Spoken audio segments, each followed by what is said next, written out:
Travis Hunter is one of the most electric players in all of college football. He plays offense, defense, and is entertaining off the field. But Travis is just a normal guy that loves to fish. So what was his journey to becoming one of the nation's best players? Hunter's journey begins in West Palm Beach, Florida, where his love for football blossomed at an early age. His father recognized the importance of physical play and positioned Travis as a nose guard to instill that toughness and grit on the line. This early exposure to the physical demands of the sports would prove invaluable in shaping Travis's future. And his father had an impressive athletic resume himself.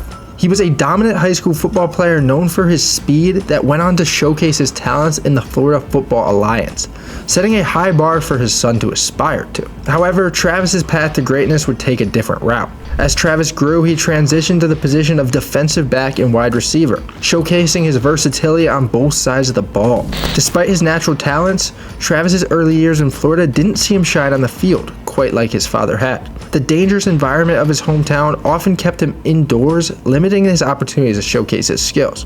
Seeking a better life and more opportunities for Travis, his mother made the decision to relocate to Georgia when he was in 8th grade. Travis's high school career would begin at Collins Hill High School in Georgia, where his exceptional talents became apparent to everyone there. It took less than a full game on the JV team before coaches needed to move him up to varsity. By mid-season, due to some injuries on the team, Travis found himself starting at defensive back, a position that we know him at today. However, Travis understood even though he was good and a great athlete, it wouldn't be enough to make him great and elevate his game to the next level. This was maturity beyond his years, and he dedicated himself to rigorous training and self-improvement. The offseason consisted of perfecting his footwork, route running, and working closely with his coach to hone these crucial skills. In his free time, rather than succumbing to the temptations that could derail a young athlete, Travis turned to fishing. This peaceful hobby not only kept him out of trouble, but provided a balance to the intensity of his football training, allowing him to develop patience and focus. Travis's unwavering commitment and discipline paid off. As his sophomore year, he had 7 interceptions on defense, over 900 receiving yards, and 12 touchdowns on offense. These stellar stats were a testament to his hard work and dedication. Yet, Travis still wanted more. He used this as motivation to push himself even harder,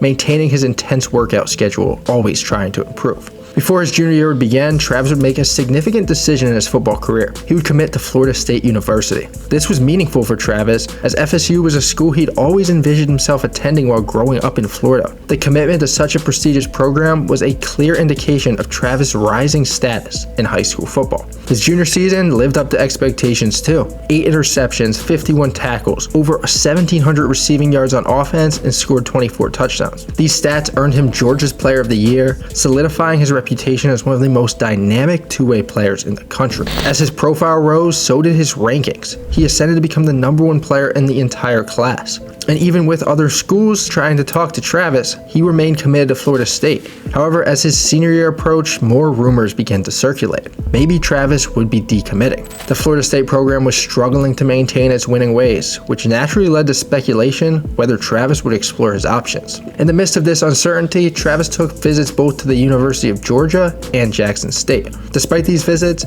he still said he was all into Florida State publicly on multiple occasions. But then the college world was thrown into frenzy. The night before early signing day, Jackson State coach Deion Sanders, in an appearance on the Barstool Sports Show, cryptically hinted that Jackson State was about to shock the world. A small HBCU at the time, no one was sure exactly what he meant. But this statement set the stage for one of the most surprising announcements in recent college football history. On signing day, Travis sat at a table with 3 hats: Georgia, Auburn, Florida State. Many expected him to choose Florida State, or maybe flip to Georgia. But he revealed he wasn't choosing any of these hats. He unveiled a Jackson State shirt and presented with a hat repping the Jackson State Tigers. This decision sent shockwaves through the college football landscape. Travis Hunter's commitment to Jackson State was historic on multiple levels. He became the highest ranked commit ever to commit to an HBCU.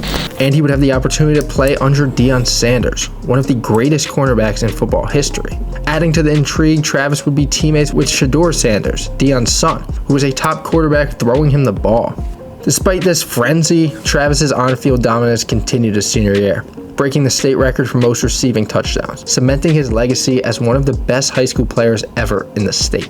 Off the field, Travis's presence started to grow as well. His natural charisma on camera quickly earned him a large following across social media. When he got to Jackson State in the spring game, he immediately showcased his two-way abilities. 2 touchdowns on offense and intercepted 2 passes on defense. His performance left no doubt that he was every bit as good as advertised, if not better. However, Travis's freshman season at Jackson State was not without its challenges. An injury the first week of the season hampered his ability to fully hit his stride. He still showed flashes of his brilliant potential. The following year brought another significant change. Deion Sanders would be accepting the head coach at Colorado. Travis decided to follow his mentor and his quarterback, entering the transfer portal and joining Colorado too.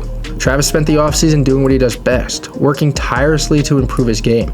He found a perfect training environment at a ranch where he could combine his rigorous workouts with his beloved hobby of fishing. Over the course of his first season at Colorado, Travis's impact was nothing short of extraordinary. Over 1,100 snaps, 475 on offense, 631 on defense, which added up to an astounding 114 per game. His performances did not go unnoticed, as he was named an All-American, second-team All-Pac-12, and he was also awarded the award for versatility in college football. As the 2024 season opened, Travis has shown no signs of slowing down. And now people are putting him in the Heisman conversation just because what he is doing on both sides of the field has really never been done before. Travis Hunter's journey from a young boy to becoming one of the nation's best two-way players has came a long way. But for Travis Hunter, he is not done yet, and soon we will see him playing in the NFL.